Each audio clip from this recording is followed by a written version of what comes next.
অন্তর্বর্তী সরকারের প্রধান উপদেষ্টা মুহাম্মদ ইউনূসের আহ্বানে জরুরি বৈঠক শুরু হয়েছে। শনিবার সন্ধ্যা 7:30টায় প্রধান উপদেষ্টার রাষ্ট্রীয় বাসভবন যমুনায় এ বৈঠক শুরু হয়। প্রধান উপদেষ্টার ডেপুটি প্রেস সচিব আবুল কালাম আজাদ মজুমদার এ তথ্য জানান। জরুরি বৈঠকে যুক্তরাষ্ট্রের শুল্ক ইস্যু নিয়ে আলোচনা হবে। এতে অর্থ উপদেষ্টা, বাণিজ্য উপদেষ্টা, পররাষ্ট্র উপদেষ্টা, বাংলাদেশ ব্যাংকের গভর্নর, এসডিজি সচিব উপস্থিত রয়েছেন। এর আগে গত 2 এপ্রিল ওয়াশিংটনের স্থানীয় সময় বিকেল 4টায় হোয়াইট হাউসে এক সংবাদ সম্মেলনে বাংলাদেশি পণ্যের উপর শুল্ক বাড়িয়ে 37% করার ঘোষণা দেন মার্কিন প্রেসিডেন্ট ডোনাল্ড ট্রাম্প। এর আগে বাংলাদেশি পণ্যে শুল্ক আরোপ করা ছিল গড়ে 15% করে। হোয়াইট হাউস প্রকাশিত তালিকায় দেখা যায়, বাংলাদেশ মার্কিন পণ্যের উপর 74% শুল্ক ধার্য করে।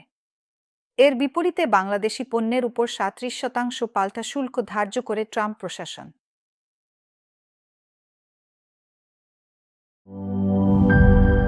জীবনের সাথে চলে high five all time healthy life.